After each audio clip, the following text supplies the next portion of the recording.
How do we sound? Sound excellent. Yeah, it sounds good. Jesus Christ.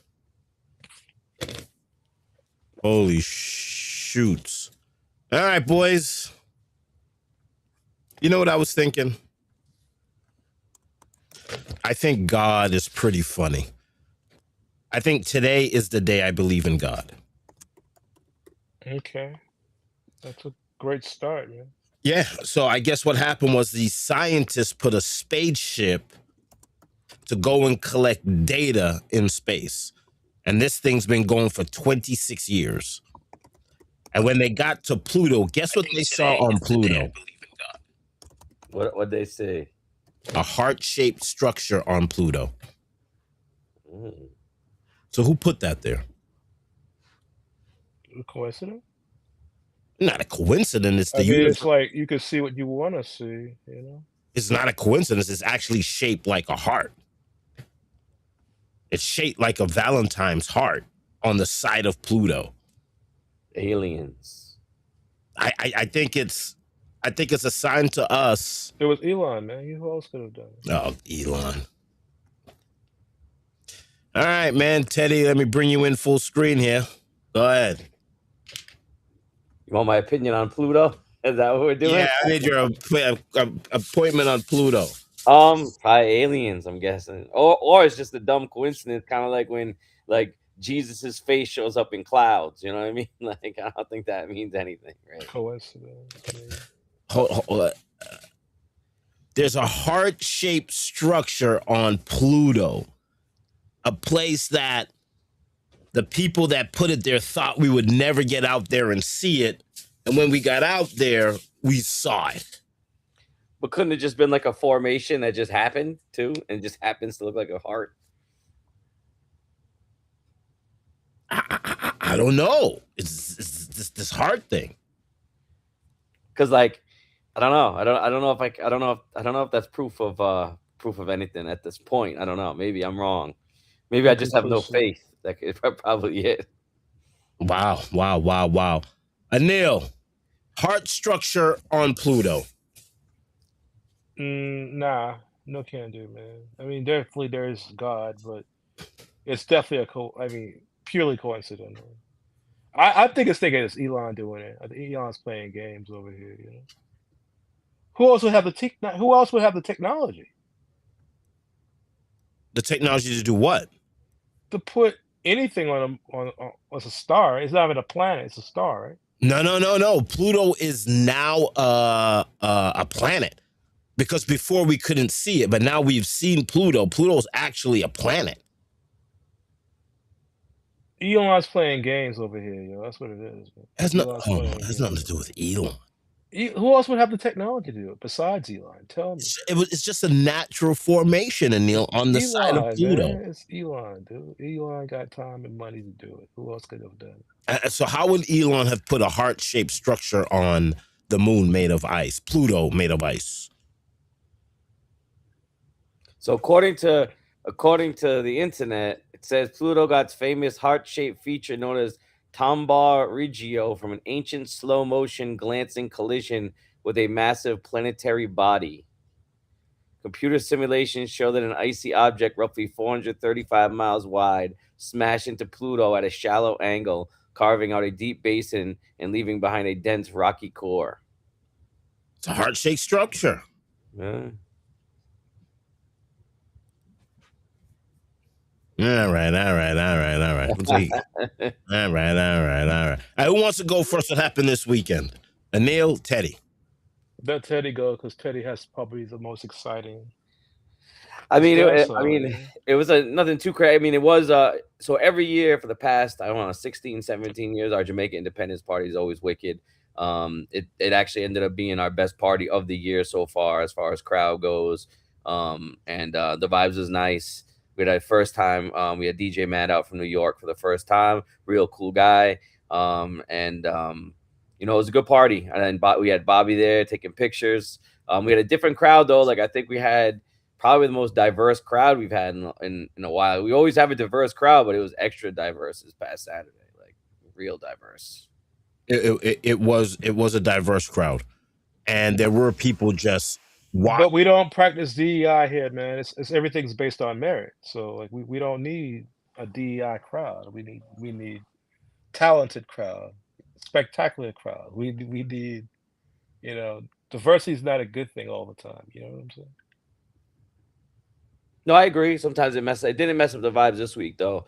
I thought, and the people that were there kind of added to the vibes a little bit, even if they didn't know the music, because they were kind of honed in on the dancers. They were filming them, had their cameras out and everything, which adds a little bit of hype to the night for people that are in the back and they see all the cameras up with the lights. I think that adds to it a little bit.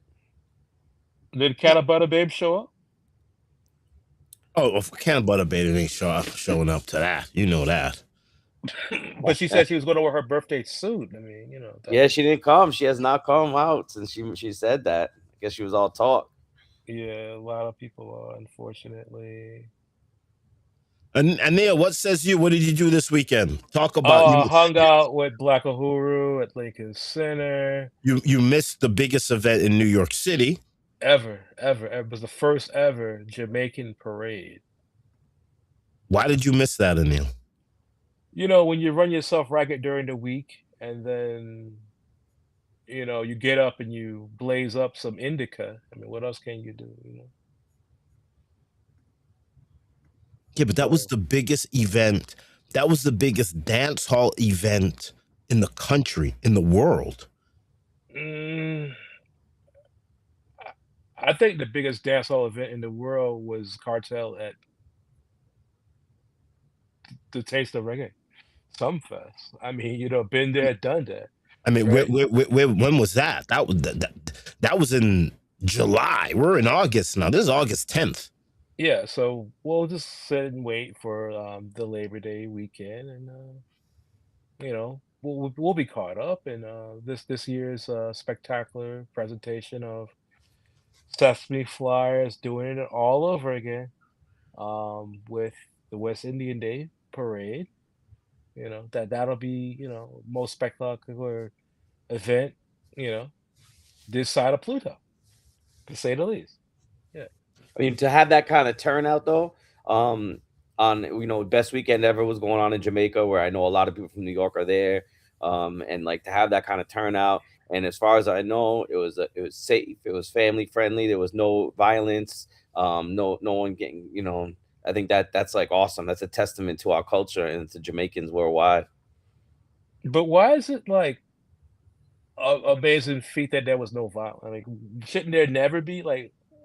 Yeah, the only thing is, I think the way I look at it, when people like will say like, even when there's stuff that happens at the West Indian Parade and Carnival and stuff like that, it's like, to me, if you do any kind of event where there's that many people, I believe that things can happen. You know what I mean? Because Yeah, there's too especially many people alcohol. and they're drinking. You know what I mean? Like, and to me, like, I feel that I've been to events like Caribbean, like white people events, right? And there's fights and this and that, and no one ever talks about it. But for some reason, if it's carnival, if it's anything to do with Jamaican culture or any non-white culture, it's all over the news. And so like for us, I think we have to celebrate it when it's like this, and there's nothing for anyone else to talk about, because unfortunately the media and stuff likes to poke fun and say stuff about it, and then they can't then they say it was a great event, packed. I mean, the viral stuff I've seen was insane. Our DJ was on a float. I think his video went crazy. It went viral. And he told me it was awesome. The amount of people that were there was insane. It was insane. The vibes was crazy. He said that's something I wish I could have gone to. Because like I've never been to Carnival, I've never been to the parade, because to me, like, and I know I'm gonna piss some people off that might be watching it, I can only take soca music for like 5 to 10 minutes at a time. So for me, like something like that's fully Jamaican, that's like something I would have really liked to witness for sure. Like I'm sure it was awesome to be there. Awesome. Yeah, I was kind of taken back because my friend Ajamu had said that VP didn't enter a float until this year's event. So I was kind of like, I was taken back, and that's one of the main reasons why I didn't really go down to Brooklyn to go see the whole thing in person. So here's the thing that I've been noticing, right? I think there's a big difference between reggae and culture. VP Records is reggae. It's really not the culture, right? So But for just them not to have a float at this year's first ever Jamaican parade was kind of like, for me, it really set the tone. Like, should I go or shouldn't I go? It would have brought validity to the event. no, You think it was no. I think that's the problem we have here. I think the problem we have with dancehall is the culture and reggae. The culture's bigger than the music. Reggae is a very, very, very small aspect of the culture, right? Like my mom's Jamaican. She's not going to freaking sell out Saturday. I mean, sell off sell Island Saturdays. Well, we're calling it sell off Saturdays now. That's the new name because everything's sell off, right?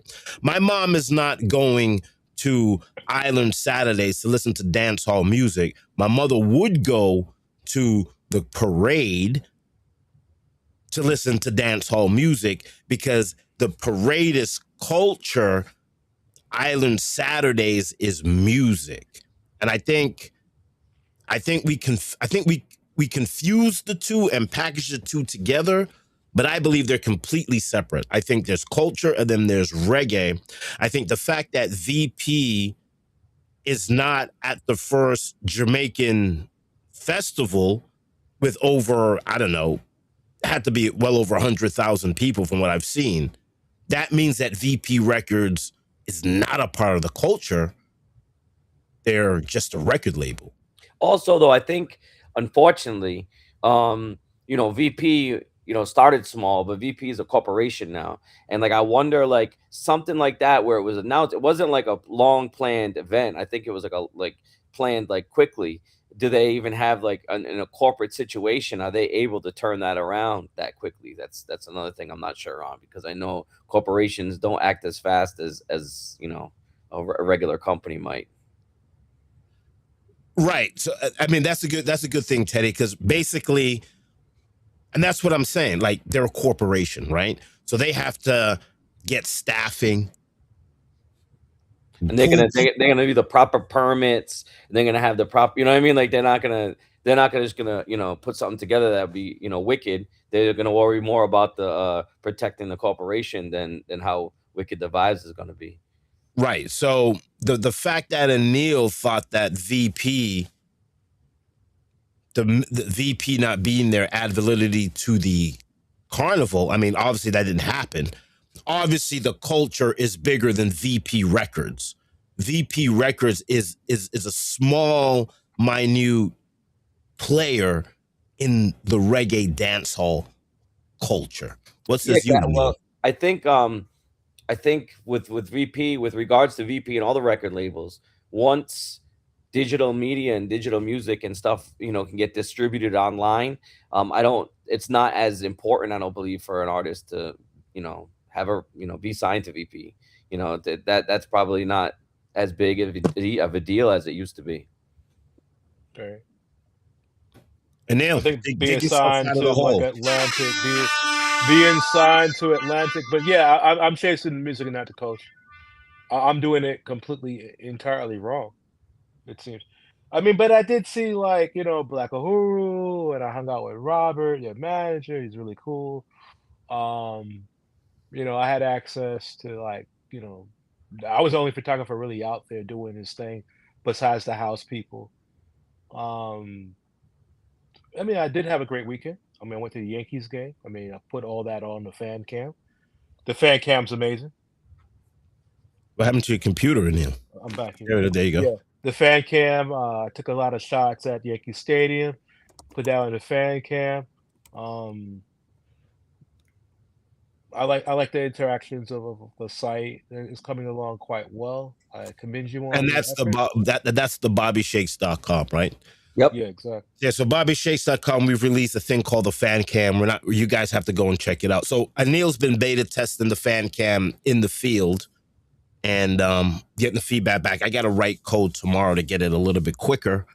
But Anil, you said that you're I think there needs to be a delicate balance between culture and reggae. And you know what? Bring all three of you guys in. I'm guilty of it too. Man, I use this whipped tallow butter, and I'm like I'm all greasy now. You're So dehydrated. That's why you know you don't have to use all that extra grease. I mean, trying to fry you up, put you in a pan, you bake you. What kind? hey. So this week was TOK at Mix 360. And that's where I was gonna go. I was sitting outside and Jules was like, oh, and I said, yo, check Ocean Mist. See what's going on at Ocean Mist, right? And she pulled it up and it was Yellow Man. Unfortunately, Yellow Man is both music and culture. But there was more culture at TOK than there would be at Yellow Man, right? There's going to be Girl of the Week is going to be there. There's going to be people dressing fashionable. So both events really needed to be covered, but I'm only one person. So I had to pick. At that point, I picked the music, but it just so happened the music that I picked was Yellow Man, who I've never documented before. So I felt like it was something that had to be done. And I think that's the problem that we're going to face is the balance between culture and reggae. And we need more people, and then when we try to get everybody in, we get yelled at.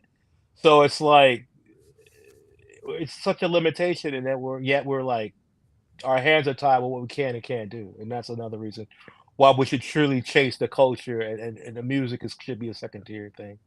Because in music, there's like rules and regulations, and you don't want to upset the promoter because you know they're not going to lose money by having us there. We're legitimate people. You're not going to lose money by having press in the audience.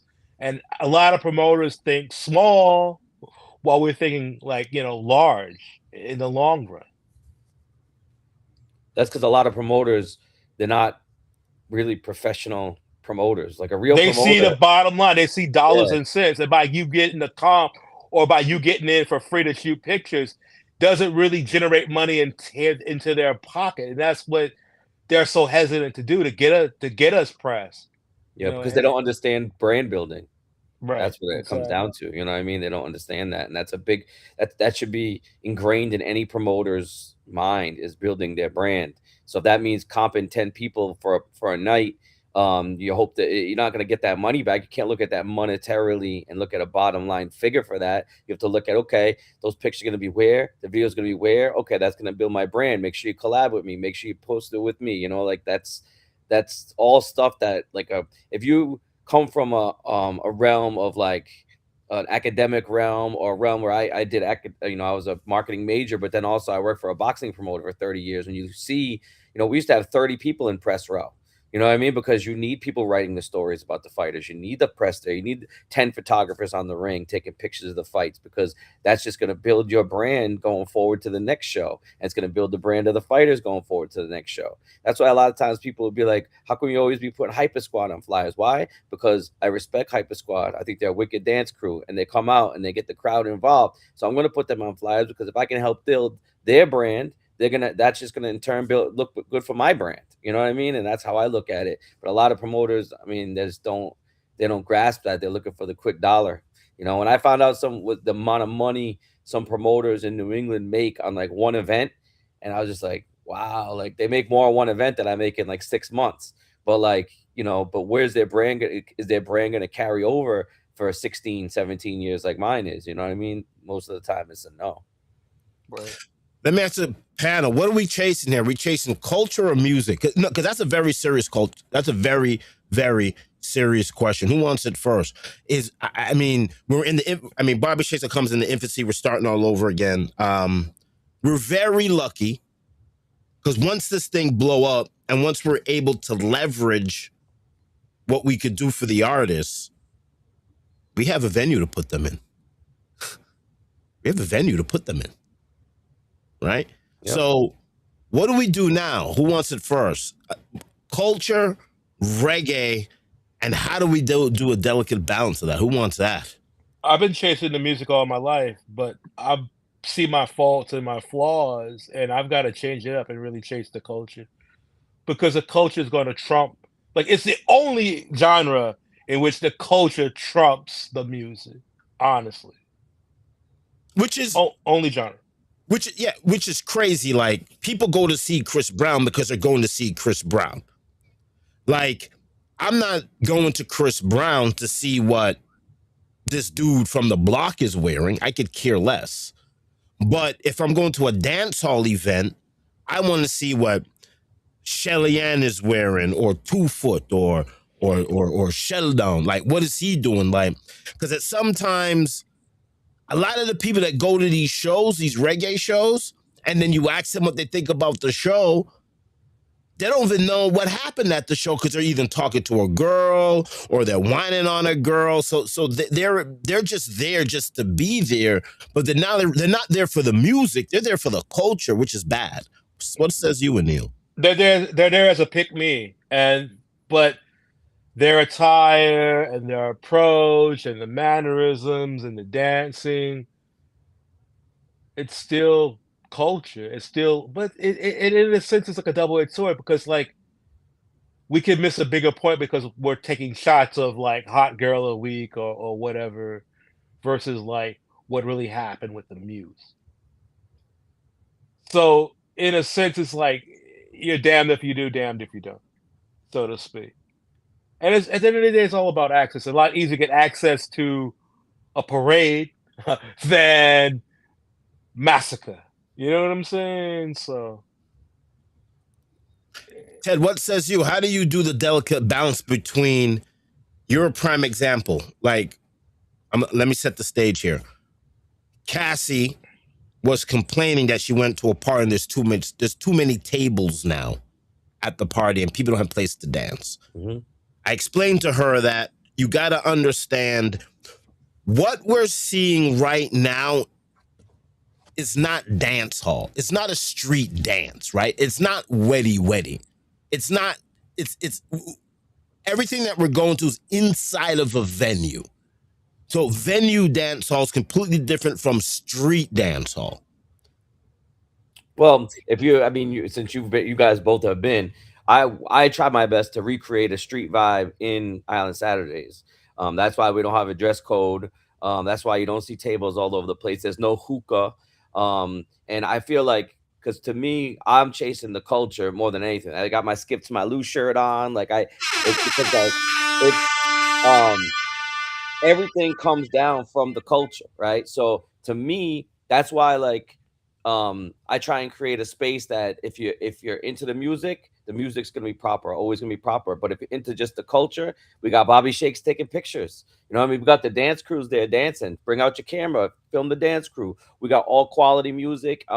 We make sure, like, think about this past week, Jamaica Independence. I drove around like a nutcase. I got a case of Dragon from one place. I'm in Connecticut getting Magnum. I got all the Ray and Nephew from the other place in Massachusetts, bringing all that in because that's all part of the culture. You know, Ray and Nephew isn't dancehall. Ray and Nephew culture. You know what I'm saying? So like, and then even with me, when I'm buying people drinks, my bar tab is wild every week, wild. And I pay, for those that don't know, I pay for all my drinks. I get a discount, but I pay. So if I'm buying you a drink, I'm really buying you a drink. But I only buy Ray and Nephew. Why? Because that's the culture. You know what I mean? I want you to leave and go home and say, the promoter bought me this crazy Jamaican rum shot. It mashed me up. You know what I mean? But I want that memory to be there for the person because that's Jamaican rum. I got that at Island Saturdays. That's the Jamaican spot. You know, and that's kind of like what I've always strived to be, where people like, y'all want to go to that Jamaican party. Not just so necessarily on Saturdays. Oh, where's Dr. TKO? He's got that Jamaican spot. That's where I want to go. Because to me, the culture supersedes everything else. Everything else. Yeah, I think you're right. And it's tricky. It's super tricky. Like I know Anil was by himself. Can I contradict myself? Sure. You seem to do it constantly. So what makes this time different? So I went to Island. I can't get Island Saturdays and Sell Saturdays out of my mind. I went to Yellowman at the Ocean Miss. Mm-hmm. And when I got there, there were people not from this demographic because they told me what race they were, and they're like, I'm this, I'm that, and that, and that. But it was different because it's Yellow Man, and I got lucky where the people that was at that venue is not. No, I'm gonna fix that. Yellow Man was a very, very weird experience for me because people that was at Yellow Man was actually there for the culture, because Yellow Man, you could barely understand what he's saying because now he's touring with a rock band, right? So if you're standing in front of the guitar, the amp, I mean, you're just getting hit in the face with guitar. Yeah, my sister lives right down the street. She was like, last year I saw him, and she's like, I'm not going this year. Yeah, it's Yellow Man is a very different breed to all the other dancehall artists, where he's the only one that's actually culture and music tied in together.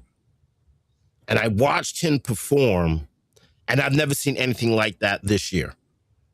And when we talk about the king of the dancehall, when we talk about friggin' Cartel and Movado, and then Neil just says that it was the performance was lackluster at best, but the music's great.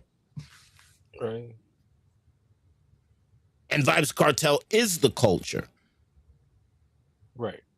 So sometimes you get good music and you get the culture, but sometimes the culture and the music are separate.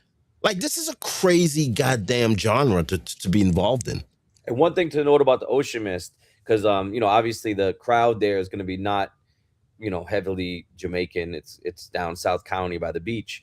But what the Ocean Mist has been doing since I was a little kid, they've been bringing dancehall and reggae acts forever. So a lot of that crowd down there is used to a lot of the acts. They know the acts. They definitely know Yellow Man. When I was a kid, I got to see Ika Mouse there. Buju played there before he played anywhere else in Rhode Island. That was the first place he played, was Ocean Mist. Like Barris has been there. Like they've been doing reggae for a very, very long time until their capacity got cut. After the fire in Rhode Island, they had even a bigger capacity before, but I know they cut it. So they can't bring as big an acts, or when they bring big acts now, they have to do like 2 nights. They had Collie Buds for 2 nights last month, and I think both nights sold out. But the Ocean Mist has been doing reggae for a very, very long time, and for many, many years, they did a thing called Ticket Tuesdays with Peter Dante, who was like a OG reggae radio host on WRIU and URI radio station every Sunday. And he did Ticket Tuesday every single Tuesday, and it was packed every single Tuesday. So like Ocean Mist has definitely been supporting reggae music for a long time. Yeah, I this is the first time I've been inside Ocean Mist, and I don't want to. It's the perfect venue for reggae. And that's the waves actually hit the building. I was like, it's hitting the porch on, you know what I mean? It's hitting the deck on the outside. The waves are going right under it. Right. You could smell the ocean. Yeah. Like Ocean Mist is really the name. I'm there and I'm like taking pictures like, oh, who farted? Oh, nobody farted. That's the ocean. Mm-hmm. It's an amazing venue. The Patreons want real reggae music, which I've noticed. Like when I went to Protege and we interviewed people at Protege, nobody knew a Protege song. They didn't even know who Protege was. And they were there. They were there. And they paid money to be there. That was crazy. The week before Ocean Mist was Kabaka Pyramid, and like my sister, all her friends went, and like they all know who Kabaka Pyramid is because he's at Ocean Mist every year. These artists are smart. They know I'm going to go to Ocean Mist every year, so I'm going to build that little fan base so I can go there every single year. And Kabaka Pyramid goes there every year. Like Lila IK came for the first time this year. I guess the crowd wasn't packed, but it's also because they're not familiar with her yet. But guess what? If she comes back next year, I bet you a few more people will come, and she could probably go there every single year also.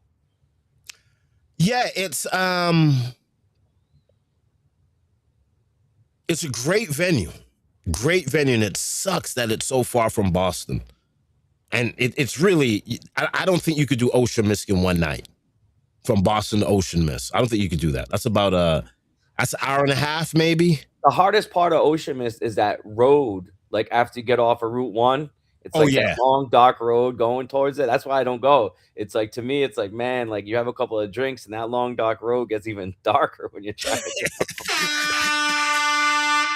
and like, and I'll be honest, like I've known the owners since I was a kid, because the owners used to buy surfboards for my dad. Like I've known them. Like when my lawyer wanted to go to see Taurus Riley there a few years ago, my sister made a call and he had passes. You know what I mean? Like I haven't talked to him in ages, but the last time I went to Barrington Levy there, and I had Barris flyers, and the Barris show wasn't even on a show at the Ocean Mist. Now it's not the owner's fault because they weren't there, but man, security, like I wasn't even passing them out inside. I was outside and they like chased me out of there. So I kind of had to walk since then. Yeah, I was like, man, this isn't even like competing with you guys. Like, what the hell? It was crazy. When I pulled up to Ocean Mist, I didn't know how to do tickets on the phone. Like, I didn't have a press credential. Oh. No, there was no press credential. We bought tickets. Jules friggin' bailed on me. I drove out there. And I got there and I was fumbling with my phone because I couldn't get the ticket. She transferred me the ticket and I didn't know what was going on. I wish she was there to take video. I needed the video there. And I pulled up and they're like, what's up, bro? I was like, I can't find my ticket. And he's like, yo, just give me a name. So I guess I gave a name and they were able to find the ticket by the name. And it was like totally cool. And then I'm walking in, and I guess it was one of the managers there, and it's like, hey, man, can I take some pictures? The dude's like, yeah, do whatever you want. I'm like, oh, really? He said, yeah, do whatever. Like, oh, yeah. Yeah. Why are you asking me, bro? Just do whatever you want. So I went in there. The first band is actually the kid that's playing on Island Roads this Saturday. It's I forgot the kid's name, but he did Grateful Dead dub music, where he took Grateful Dead music and added and made it dub. And it sounded phenomenal. So I'm like in the space with Deadheads and reggae heads. So that was the first time in my life I was in a venue that was actually the culture and music infused. Like everybody there was to see Yellow Man. Nobody was there to show off their Gucci, their Louis, or to how many bottles they've bought. Right? Everybody was there to see everybody there was from the culture, and everybody there was there to see the music. And that was really, really a weird combination that you usually don't see. Right? You don't see it. So this photographer, Cassie, great friend of the show, she's complaining about the tables. And I simply told her, if you want, and Teddy's going to be pissed, but, you know, we have to do what we have to do.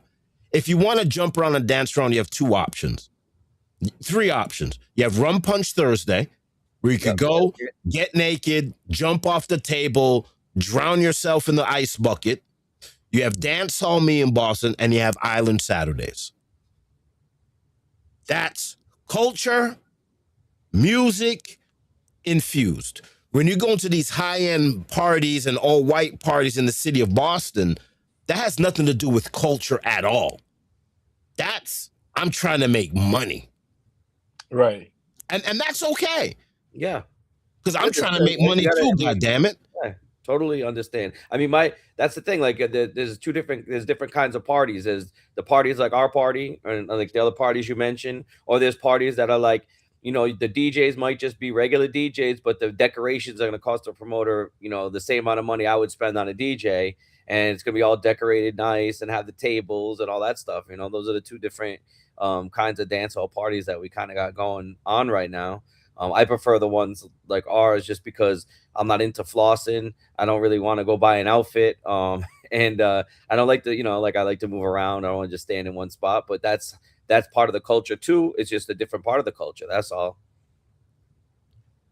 So Anil, I've been breaking your balls because you missed the Jamaican Parade. Probably historically, the second biggest reggae Jamaican, and we're still young, but Jamaican only event that happened, and you missed it. But Very sad. you covered the music, which opens us up to a black. You know, I've been killing Anil because he missed this parade, like killing him, Teddy. Like, this guy's a fucking idiot. He screwed up. But when I went to Yellow Man, and there was a dude there, and I'm like, yeah, man, I've shot every reggae artist alive. And he's like, really? And they're rattling off names. And he was like, oh, what about Black Aruru? I said, oh, we shot them last night in New York at Lincoln Center. And you should have saw the look on his face. So I'm giving Anil hell. The manager loves me. The manager calls me random. Manager called me all day. I was hanging out. He made me dinner on Friday night. Wicked awesome dude, Robert, and he's doing booking. He's actually the manager for Yellowman, and he also does the bookings for Luciano. So I've gotten and he's also going to help me get a pass for this Island of Roads event. Through friend of a friend. He's sticking his neck out to help me out too. So, you know, it's about who you meet in this industry that really like makes things happen, to say the least. So Neil, like, you know, I've been giving you a whole bunch of garbage about missing the Jamaican parade, but if VP had a float, I would have just jumped in an Uber and got down there. You know what I'm saying? But VP's not part of the culture. VP's a record label. They're a corporation. They have liabilities. They're not going to be at every. This is why I know VP's not part of the culture, because they weren't able to understand what was going on. Jamaican independence, first parade, the fragmentation of carnival throughout the world. Like, carnival attendance is down. Like, Miami Carnival is bad. Boston Carnival is bad. Caravana is bad. The UK is going to be popping because the UK is popping.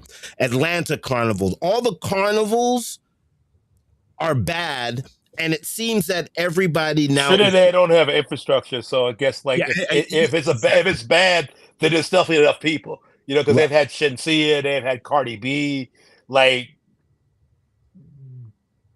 Trinidad Carnival is really, like, still the echelon. Well, Brazil was where it all started, honestly. Right. So,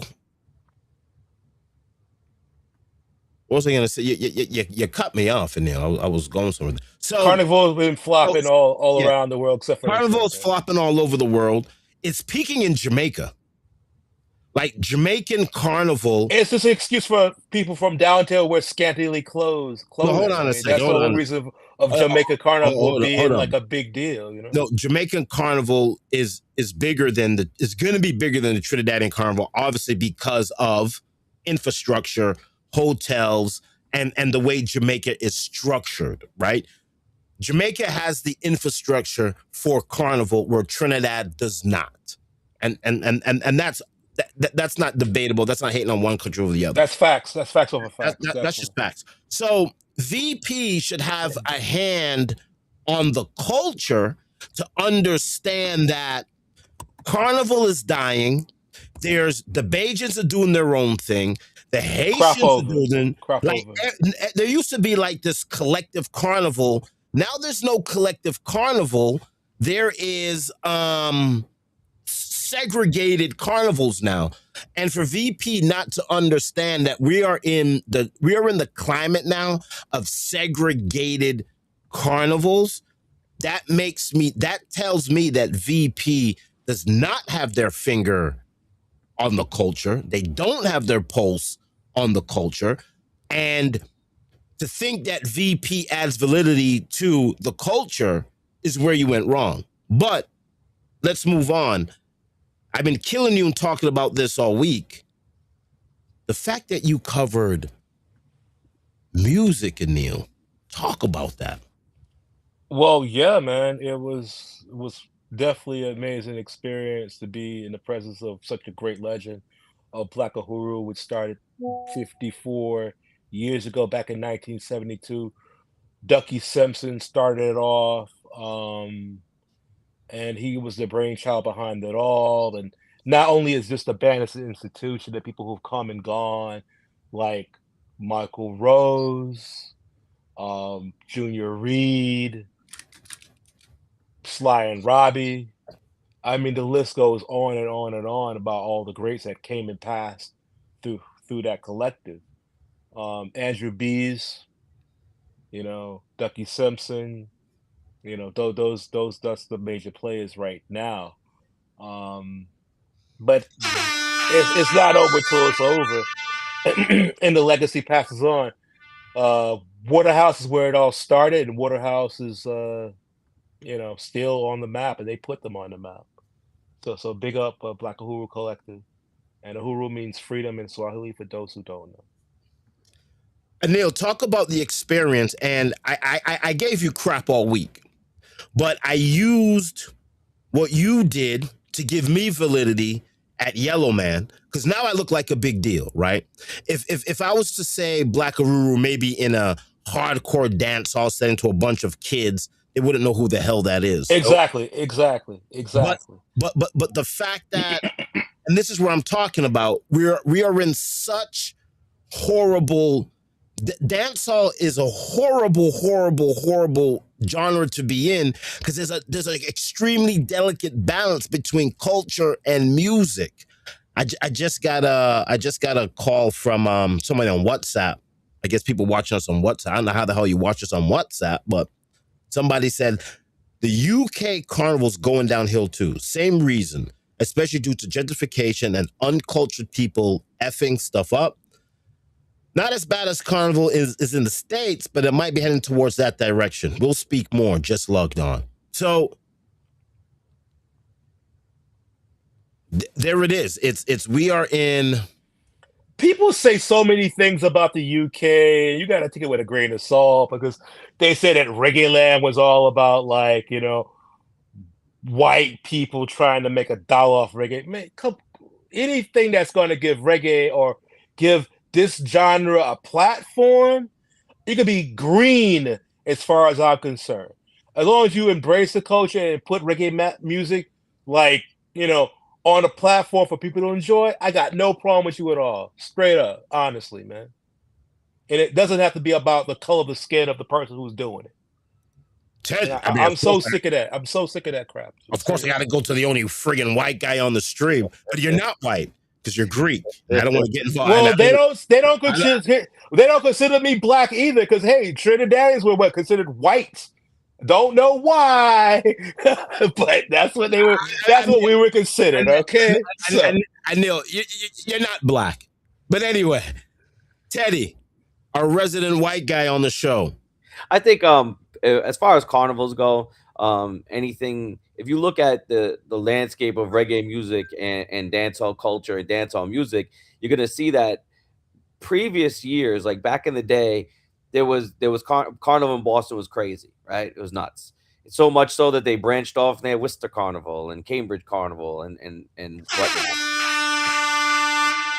But you also did not have BRT Weekend in Atlantic City. You didn't have Dream Weekend. You didn't have Best Weekend Ever. You didn't have these kind of events that, like, so if someone was planning, I'm going to go to Boston Carnival, that was the only thing they were looking at. Now there's other events, other, things that cost money that you're going to have to travel to, that you're going to buy a hotel room for. There's other events that are going to bring a similar vibe that might be a more comfortable environment for that person.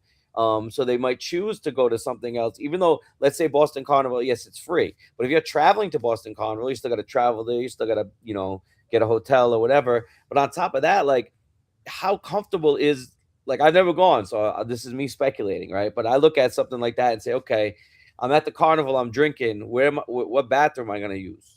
You know what I mean? Where am I going to, like, where am I going to go? You know what I'm saying? Like, whereas if you go to the Dream Weekend, that's covered. You know what I mean? It's like a normal, regular outdoor event. So maybe people are kind of, want more luxury. They want more, just more amenities than a carnival can offer you, because a carnival can't offer that many. But they do a good job with the urinal situation in the Boston Carnival. But you're right. If somebody says Boston Carnival or Dream Weekend, clearly I'm gonna go to Hands something down, Dream Yeah. Weekend, Yeah. Weekend, You're gonna yeah, go to or Dream best Weekend. weekend ever. Yep. Right. Or anything in Jamaica, like even if it's at a water park in the grill, like do Yep. stuff. Definitely hands And down. like you know, as social media has gotten bigger, as every little tiny little skirmish and whatnot gets on a video and people are sharing it, that probably detracts from people, because you look at something like Carnival, there's not like a massive, you know, there's police and stuff, but it's not like you're walking through a metal detector to go to Carnival. You know what I mean? So maybe people are also like, man, I saw that fight on TikTok last year. I don't know if I want to go to that, you know, because of that. And that definitely could creep into people's minds as well, because unfortunately, social media does like embellish and probably make things out look worse than they probably really are if you were at an event, you know? Yeah, World Star. Put it on World Star. That was always Yeah. the slogan. So I had my homie on WhatsApp, and he said something, which is, I'm gonna read it. Unculture that I speak of is the non-Caribbean youth fighting and not respecting. And that's what the politician and police focus, which creates more rules, less venues, and so on. That leads to less numbers. And he's right. Because he says, okay, I'm done. No, he's right though, but that like I hate to keep talking about Island Saturdays because like, but that's just, you know, my personal experience. But you know, we're 18 plus. I don't advertise 18 plus. Why? Because I know 18, like if you call me and you say you know, I'm at Johnson and Wales, I just got here. You guys 18 plus? Because I missed the vibe. I'm from Jamaica. I'm like, yeah, it's 18 plus, bro. Like, come on. You know what I'm saying? But like, I don't want just random 18 plus people coming in, because A, they're not there for the music. They don't like the music. They're gonna cause problems because they'll be like, yo, this isn't my vibe. You know what I mean? And so I don't even advertise 18 plus, even though we are, because we don't need that kind of, you know, just like what he's saying, you know what I mean? Because they don't respect the culture, because a real Jamaican that comes to Island Saturdays is gonna be like, even if his friends act, I've seen it firsthand, people acting up and a friend grabbing the person and being like, yo, let's not mess this up, man. This is our spot. This is our spot. You know what I mean? And like, get the guy out of there. Like, security don't have to get involved, because they respect what we're doing and they respect the fact that where they're gonna go if that's not there. Whereas someone that's not into the culture and they don't know it, they're not gonna care. They don't care. Shut this place down. I don't care. You know what I mean? So he hit the nail on the head. I think, man. I think he's right. So I don't want to call anybody out, but Drat Slayer said he's not going to Juve because he heard that they're banning speakers at Juve. Well, then what would you do if there's no speakers? Well, I mean, steel pan. Oh, okay, all right. It's Juve, right? So Juve is steel pan. So then a lot of the Bajans and Trinis chimed in and was like, yo, there shouldn't be any speakers. There shouldn't be any music at Juve, because you should, if you're going to Juve and you're young, you should learn how to play steel pan, right? So that's the loss of the culture, right? Like, Carnival is a place, where you go and whine on a girl. That's a very small fraction of the culture. You're going to see the mass. You're going to see the masquerade. You're going to see the outfits, the costumes, the music. There's a whole wild thing. So when somebody that's outside of the culture, and there's nothing wrong with that, because we need everybody in the culture for this thing to grow.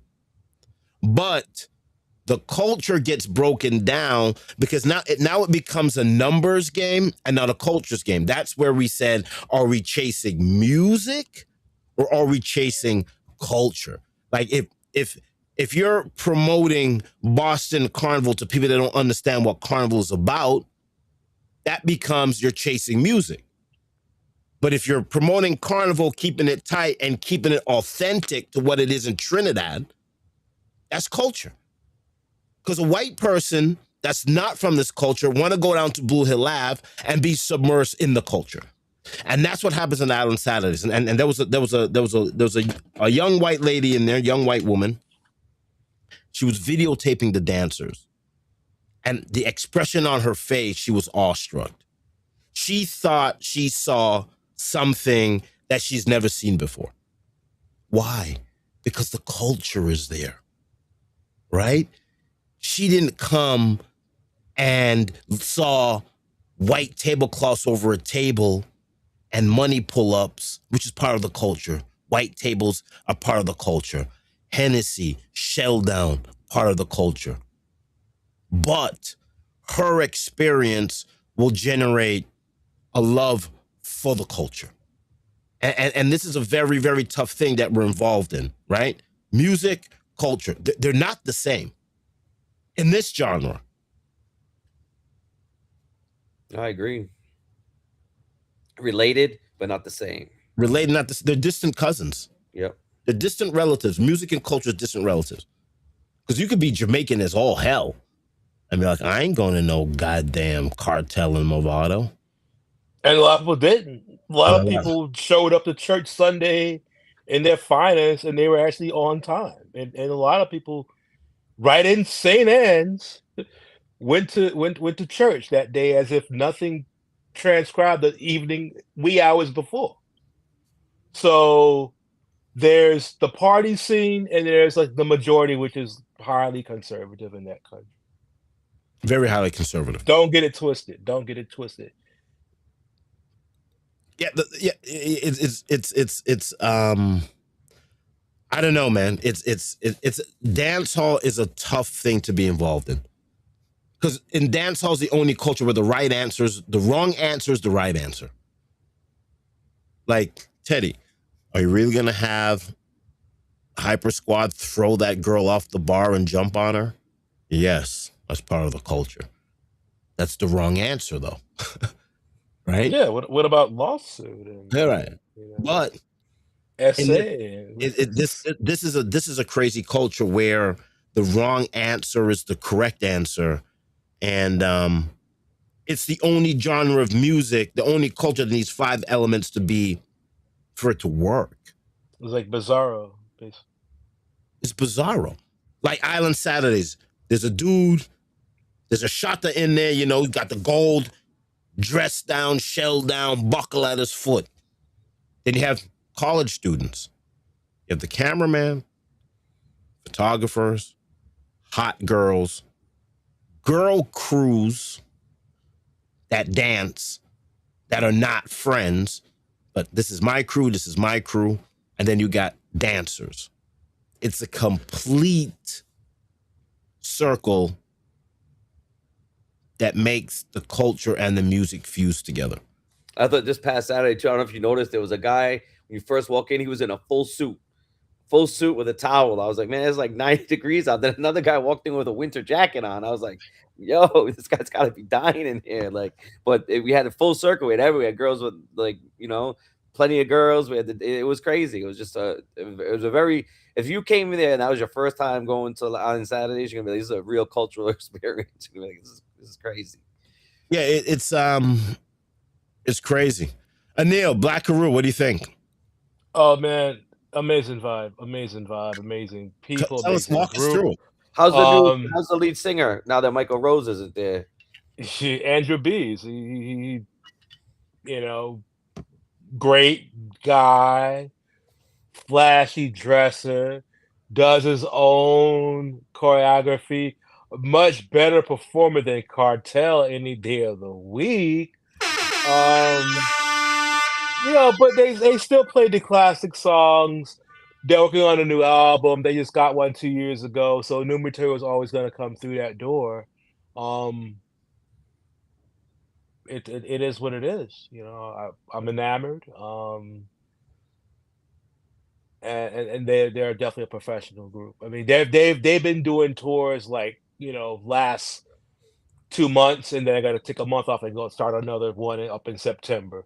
So if you get a chance to see Black Uhuru in your town, don't sleep on it. Take the time, go immerse yourself amongst the music. That's the best experience I could get. Yeah, I've never seen him, but I saw Michael Rose live. Yeah, I saw Michael Rose live. He's great. I saw Junior Reed live. I saw Sly and Robbie. You know, I've been doing this thing for a minute. But then again, there's the music, and then there's a culture. And maybe I've been chasing the wrong path. when it comes down to it. It's a delicate balance, Neil. Delicate balance. I've never gone to that, like, what's that? Those street parties in Kingston, that legendary. Oh, Weddy Wednesdays was awesome. Yeah, I Hot mean, Mondays, Never- Uptown never- Mondays. I've been to all of them. They're all awesome. Wow. you I didn't get missed to the the culture. Bembe Thursdays because they weren't doing that anymore by the time I went. You missed the culture, Neil. You missed the culture, and don't get it twisted too, Anil, right?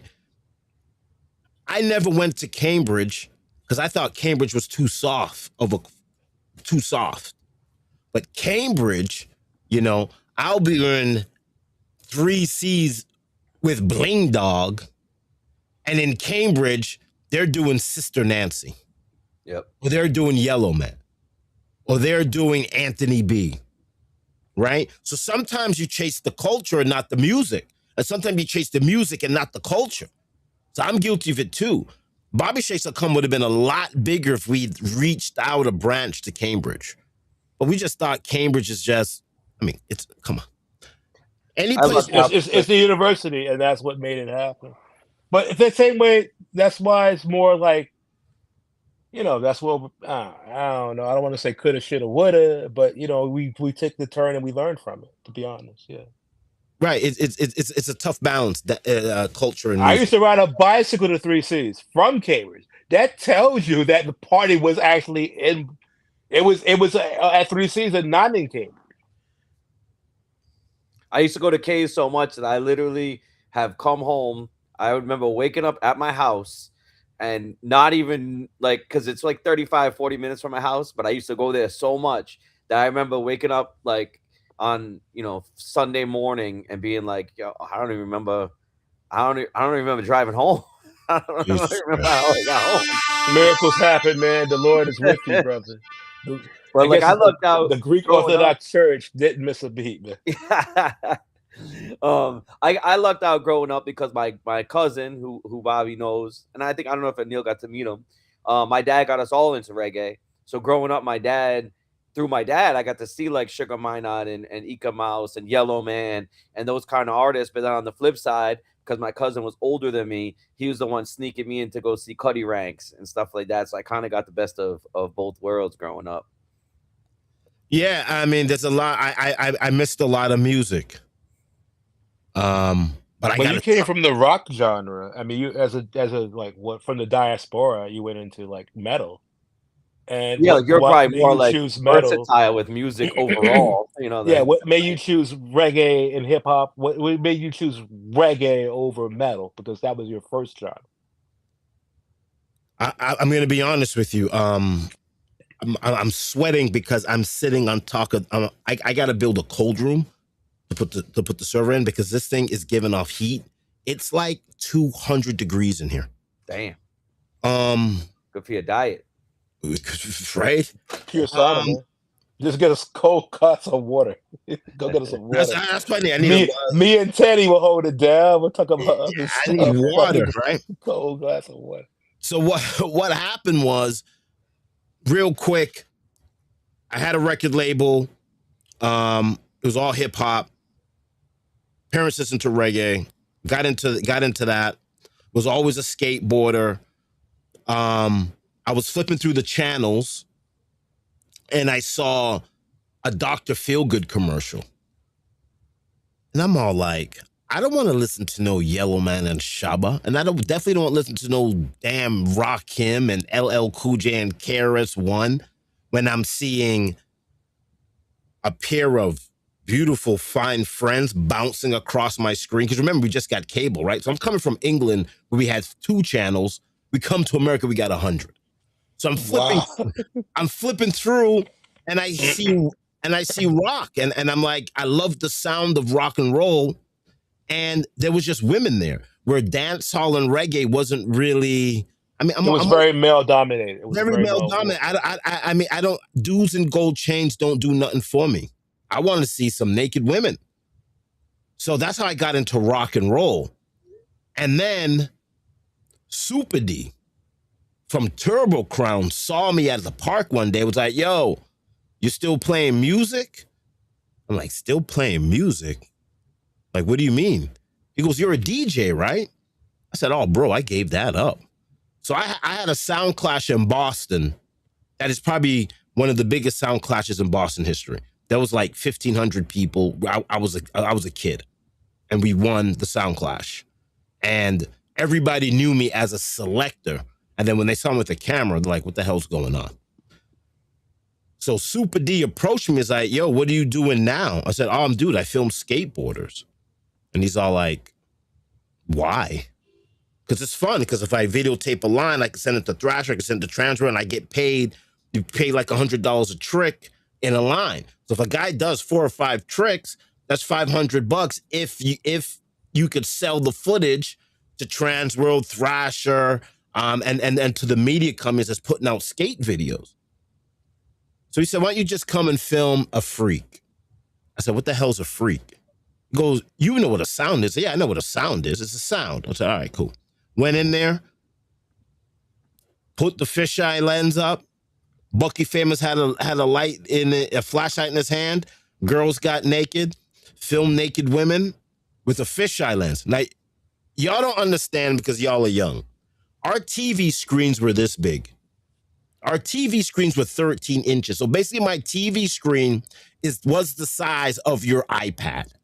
That is what we watch Muhammad Ali on, Mike Tyson on, and Super Bowls on. A TV the size of your iPad. I watched the 86 World Series on one even smaller. It was like 7 inches or something like that. Remember the 7 inches, right? Yeah. Pause. When I took that video to Vibes Records on a 13-inch TV and I'm shooting a booty with a fisheye lens, it filled the whole goddamn screen. It was 13 inches of booty. Because remember, when you watch videos on a 13 screen, everybody's tiny. But right. I got right up close. So the booty was like 13 inches of booty. Yo. It was bootylicious. That's from skateboarding, Teddy. It was beautiful. I didn't have money, right? I just got the XL1. The XL1 was like $4 or $5 grand back in 2000. I mean, that was real money. And I bought 3 or 4 lenses for it. So that's what I was filming with. It was the whole kit was like close to $15,000 back in 2000 when $15,000 was real. 50, you know, I had all the lenses because I bought camera lenses and batteries and lights and all type of nonsense. You know, you have to buy the whole belt pack to plug the light in. Oh yeah. Like y'all are lucky. Y'all just have little batteries now like this. Y'all have batteries this right now. My battery was like 3 times the size of this. Even that camera I lent you to try and check the mini DVs, that was like $3,000. Now that would be like $250. Right, like the camera that you gave me was 3. Yeah. So it's like, could you imagine seeing a booty on a 13-inch screen? It was, and I went from rock and roll again, chasing women. So I went from skateboarding and hip hop to rock and roll because of women. Then I'm all like, why the hell do I want to listen to dudes in makeup and committing suicide when I can listen to this genre of music where women are going naked? All right, I'm back in again. Do I wish, would we be wealthy if we were in rock? Probably. Money hand over fist, man. But you know what the problem is? We would have groupies as well. Photographers actually getting groupies and that. Well, I'm going to fight you on that. They chased my cousin 3 city blocks in New York to tear off his clothes because they thought he was Bobby Shakes. Like, my younger cousin looks like me. His mother called me. They're trying to rape my son in New York. I'm like, I'm in Boston. So there is groupies there, but I think the reason why we're not millionaires or billionaires, we have the content to do it, is because we have yet to find the delicate balance between culture and music.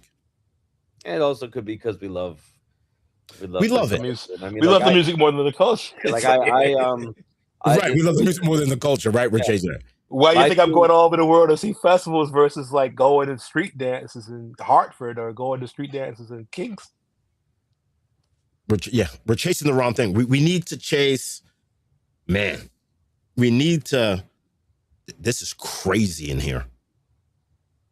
You can see clearly now. Yeah, Teddy, what Teddy wanted to say something? You cut him off. Go ahead. Oh no, I Teddy, was just saying that like you know, sometimes like when my dad taught me, because my dad's a pro surfer. We didn't grow up a lot of money. We grew up, middle class, struggling and saving up for stuff. But he did teach me like do what you love and hope that you can make it a make a living and make a life doing what you love. I tried to do the same. I haven't quite done as good a job as he did. But like I chose reggae music and dancehall because I love it. And coming out of college, I chose boxing because I love it.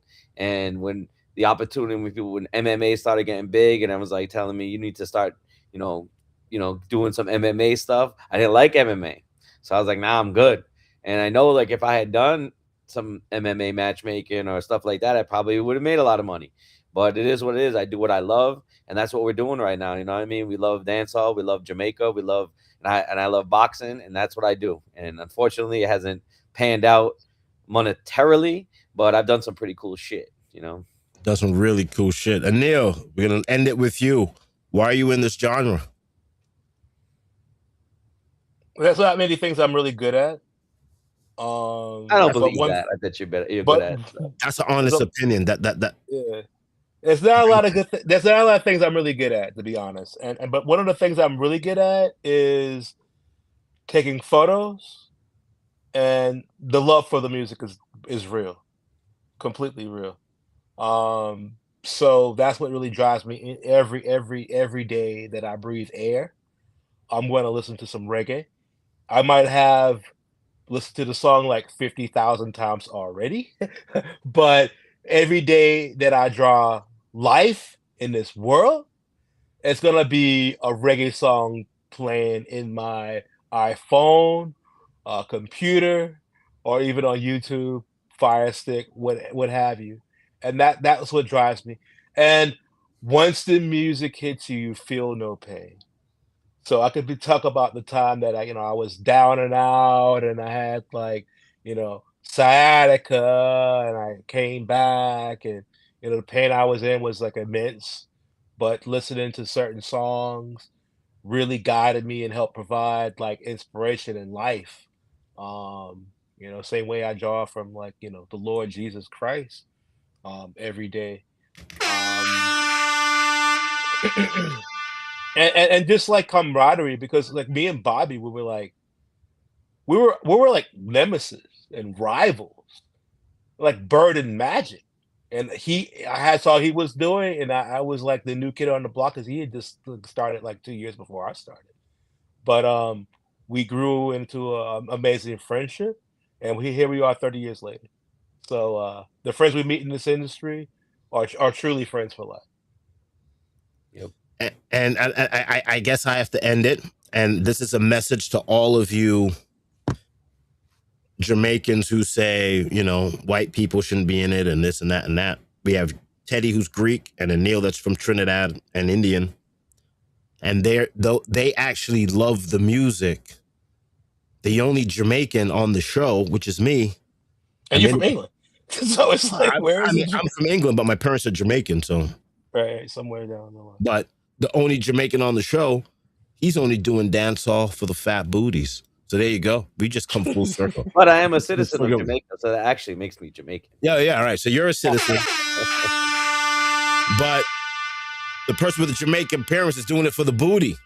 Right. I think that's a good reason, though. I don't think there's anything wrong with that. It might be a good reason, but it's not a sustainable reason when we talk about the culture. So I just want everybody to understand that these two gentlemen do it because they love it. I'm in it for the booty. I'm in it for the money and the booty. Booty.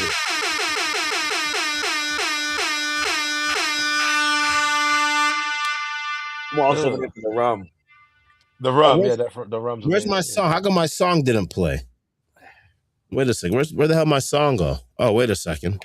Do you have Appleton and Highland Saturday? March out one, them all in a February. Select it like green, me pull up and press it, girl and scream like you see her favorite celebrity. All right. Do you have Appleton and Island Saturdays, or just strictly white rum? No, we have Appleton as well. And now, like the liquor store I work with in Massachusetts, they've done a really good job of getting me Dragon. So we're gonna have Dragon Stout every Saturday as well. Is it Dragon Spitfire or straight gun? Regular Dragon, because I did get the Spitfire once, and it didn't sell as good as regular Dragon. Oh, okay. I think it's All too right, much. Teddy, go ahead. What do we got going on this weekend? This weekend is a standard Island Saturdays. Everyone free till 11, 10 after. The biggest thing just to announce is Dancing Class Part 2 is going to be August 29th. And that's with my brother Richie Freelands in the building, the legendary, along with Bobby Shakes, Hyper Squad, and the whole nine. And then the week after is I think our 16th annual All White, and that is going to be with RFB DJs, Town. And one thing, and Bobby, I didn't even tell you this yet. I'll reserve it on your calendar. So one of our biggest parties besides Jamaican Independence every year is Tales from the Gaza, our dance hall Halloween bashment. And this year is only like the second or third time it's actually fallen on Halloween. So our Halloween party this year, Island Side, is gonna be insane. That's how Anil, we got a busy weekend. Yeah, you're coming to Boston because we have the African parade on Saturday on the 15th. Oh, okay. The African parade, downtown Boston Commons. It's gonna be. We got to cover that. It's all Afro beats though. It doesn't matter. And here's the thing. African girls are hot though. The booties are nice, Bobby. The booties. Yeah, no, if we want booties, we got to talk about this African thing. So African festival, and you know what's crazy about the African festival? Bring the fish islands, okay? This is what the city of Boston has always wanted. The city of Boston secretly has always wanted the Caribbean Festival to be held at the Boston Commons. The Africans are doing their festival at the Boston Common. While the Caribbean Nigerians have money and they can do it that way? Is that what's really going on? No. I don't know what the reason is, but the Africans, like I said, and this is when I'm not pounding on VP, but to understand this culture, you got to see the shift. Everything is getting segregated. At one point, the carnival was for Haitians, Jamaicans, Trinidadians, Bajans, people from Grenada, all over. Now we're seeing segregation start to happen with the carnival, because there was a Jamaican festival I do believe in Brockton. So and Haitians do their thing. Haitians are like, we ain't got time for no carnival. So now the Africans is doing their own carnival, 9 a.m. to 12 in Boston. 9 a.m. So come up on a Friday, basically. Yeah. And you guys doing the Island Roads thing, right? You're trying to get into that? We're still trying to get into Island Roads. If you guys are Island Roads, let me know. We can come through Island Saturdays right after. Oh, no.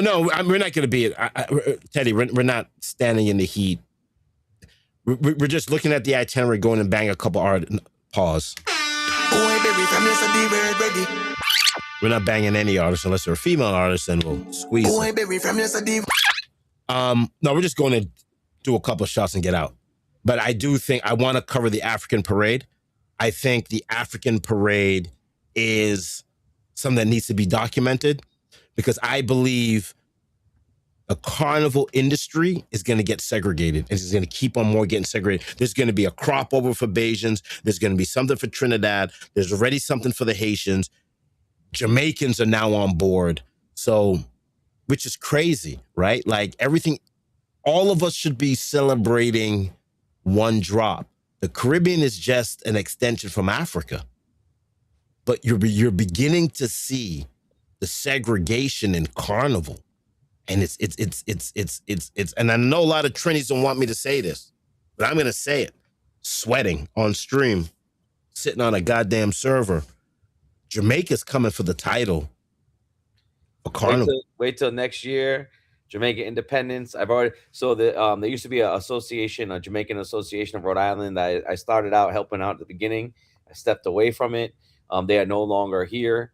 And a couple of the older members of that have already reached out to me because they were upset that there was no big Jamaican independence, like full family celebration this year or last year. So watch out next year. You know, Dr. TKO in Providence, Rhode Island, we're going to have a real Jamaican independence celebration, family friendly, everybody invited. And this is what we need to do, right? This is the next step. I want to go and see what the Africans are doing. I want to go and see. I know Take notes, please. Take notes. Go to this African thing and see what's going on because it's gonna be wild.